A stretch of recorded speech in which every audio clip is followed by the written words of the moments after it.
pessoal, beleza? Aqui quem fala é a professora Marcele. Na aula de hoje a gente vai falar um pouco sobre as penicilinas, essa classe de fármacos tão importante para a história da humanidade. Mais especificamente, na aula de hoje a gente vai olhar um pouco sobre a estrutura dessa classe de fármacos, como é a relação estrutura-atividade e também como acontece o mecanismo molecular de ação dessa classe de fármacos. Quer saber um pouco mais sobre isso? Bora lá!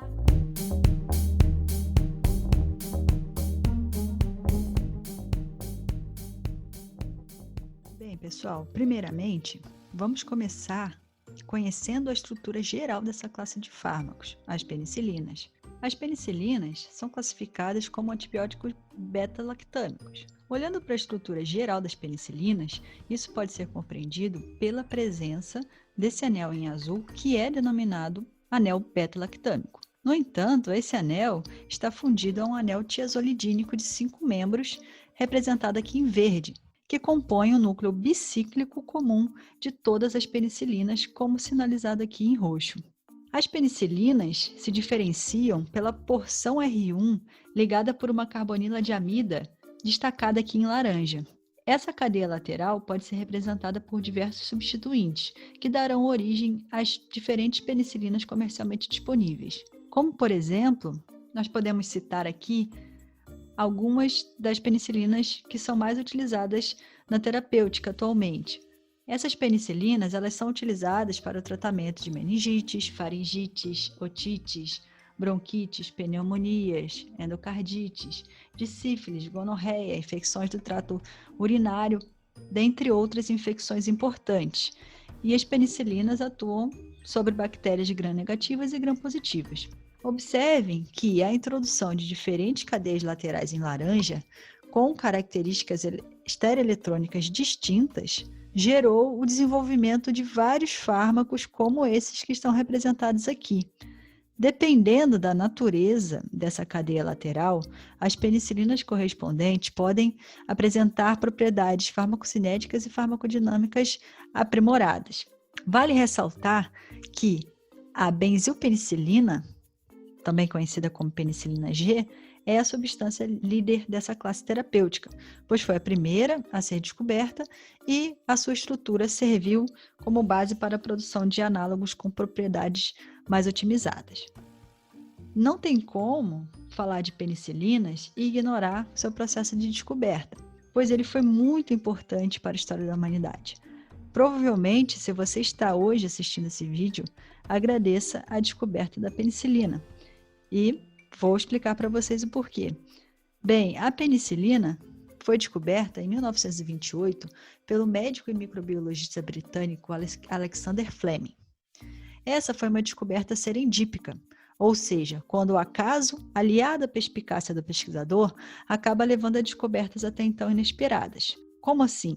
Bem, Fleming, ao observar a sua cultura bacteriana contaminada por fungos, percebeu a existência de um halo de inibição ao redor das colônias de bactérias. Fleming, então, atribuiu a atividade antibacteriana à produção e secreção de uma substância produzida por esse fungo, do gênero Penicillium, que contaminou seus experimentos. Portanto, nomeou a substância como penicilina. No entanto, o isolamento dessa substância do meio de cultura não se mostrou trivial e só aconteceu 10 anos após a descoberta de Fleming, por Chen, Florey e Hitley, que conseguiram, finalmente, 10 anos depois, isolar a penicilina. Mas a sua estrutura molecular continuava desconhecida.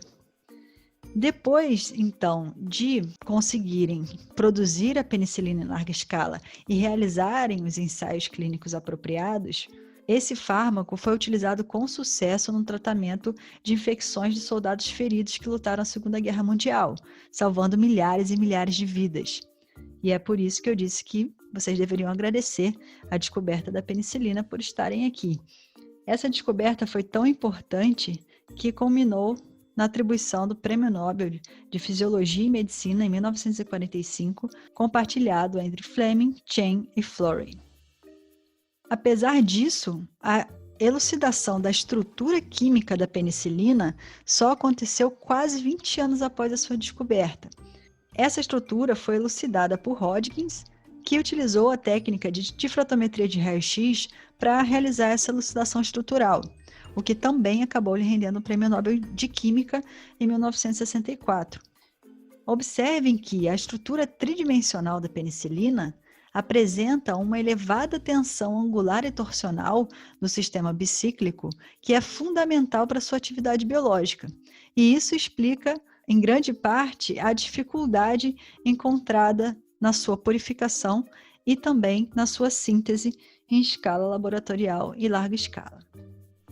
Agora que já conhecemos a classe e como aconteceu sua descoberta, vamos compreender como as penicilinas atuam sobre os patógenos, no caso, bactérias gram-positivas e gram-negativas. No geral, as penicilinas atuam inibindo a síntese da parede celular, por isso apresentam toxicidade seletiva, uma vez que esse elemento está ausente em nossas células. Mais especificamente, atuam inibindo a síntese do peptídeo glicano, que é um componente essencial da parede celular de bactérias gram-positivas e gram-negativas. Como podemos observar, a parede celular das bactérias gram-positivas, representada aqui à esquerda, apresenta uma camada espessa de peptídeo glicano, enquanto que nas gram-negativas, a camada de peptídeo glicano é mais firme e se encontra entre a membrana plasmática e uma membrana externa. E como seria quimicamente a estrutura desse peptídeo glicano? Bem, quimicamente, essa molécula, como o próprio nome sugere, é composta por peptídeos e açúcares. Os açúcares envolvidos são o NAG, a N-acetilglicosamina, representada em roxo, e o NAMA, o ácido N-acetilmurâmico, representado aqui em rosa. Os peptídeos são um tetrapeptídeo que interliga os resíduos de NAMA, representado aqui em azul, e um pentapeptídeo de glicina, que faz uma ligação cruzada entre os resíduos de D-alanina e L-lisina presentes entre os tetrapeptídeos adjacentes, representado aqui em azul escuro. Essa estrutura forma uma trama, uma rede bem trançada, que é importante para a manutenção da forma e do controle da permeabilidade celular. Do ponto de vista do alvo molecular, as penicilinas atuam como inibidores da enzima transpeptidase, que é responsável pela ligação final entre a D-alanina e a glicina terminal do pentapeptídeo. Como a gente pode observar aqui nessa figura, ela previne exatamente o ataque da glicina à porção da D-alanina. Nesse outro esquema, a gente vai perceber exatamente em qual ponto atua a transpeptidase, na ligação final, terminal, entre a glicina e a D-alanina. Como resultado, a rede de peptídeo glicano fica frouxa, provocando graves danos à parede celular da bactéria, levando à sua morte, o que explica o seu efeito bactericida. Bem, mas para compreender o mecanismo de ação do ponto de vista molecular, precisamos compreender o funcionamento desse alvo, a transpeptidase, que é uma serina protease que cliva a ligação peptídica D-ala-D-ala terminal e promove a ligação D-alanina-glicina. Analisando o sítio catalítico dessa enzima, resumidamente, dois resíduos se destacam em importância. O primeiro é o resíduo básico de lisina, representado aqui em laranja, por estar protonado em alguma extensão, irá interagir via ligação iônica com o carboxilato terminal do peptídeo D-ala-D-ala, posicionando assim o substrato de maneira adequada no sítio ativo. O segundo resíduo é uma serina, representada aqui em verde, que atua como nucleófilo nessa reação enzimática.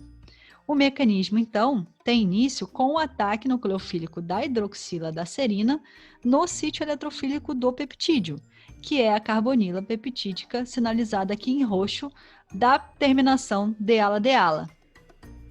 Como veremos em maiores detalhes posteriormente, mas de maneira resumida, esse processo catalítico tem início, então, com o ataque nucleofílico da hidroxila da serina a carbonila do peptídeo, gerando então um intermediário tetraédrico que, após uma transferência de próton, irá colapsar, liberando um bom grupo de saída, que é a porção D-alanina terminal, e formando, consequentemente, uma ligação acila, aqui representada em roxo, ou seja, um éster entre o oxigênio da serina e a carbonila da D-alanina. Posteriormente, a glicina terminal do pentapeptídeo se aproxima do sítio catalítico e seu grupamento amino nucleofílico ataca a carbonila do éster recém-formado.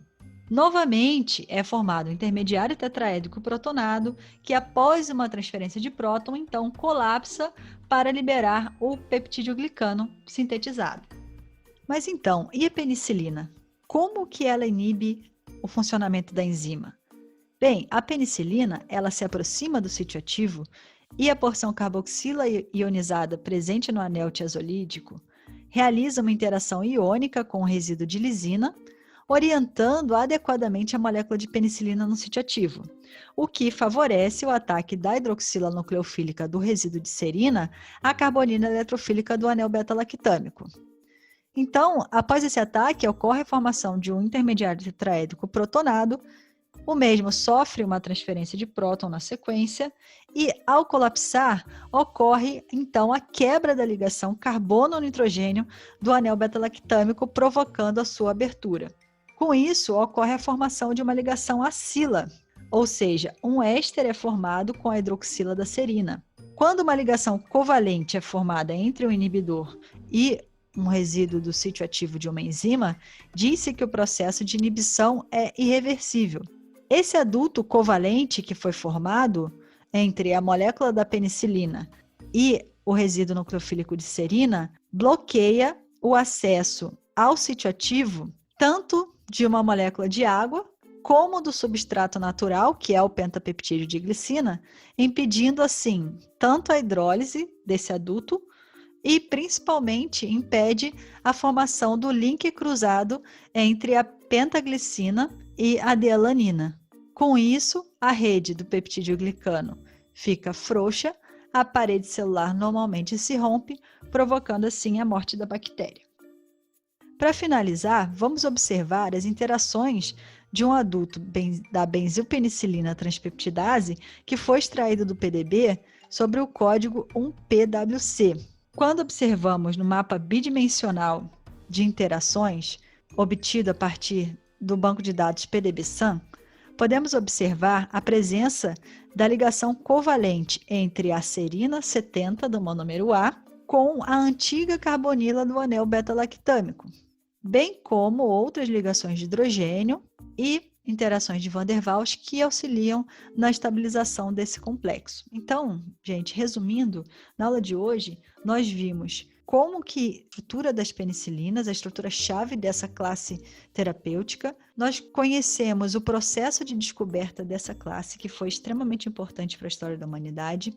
Além disso, a gente viu que as penicilinas, elas atuam sobre a síntese dos peptidoglicanos, mais especificamente sobre um alvo molecular que se chama transpeptidase, que é uma enzima responsável pela formação da rede dos peptidoglicanos e, consequentemente, a partir da inibição dessa enzima, a parede celular da bactéria sofre graves danos, promovendo assim a morte da bactéria.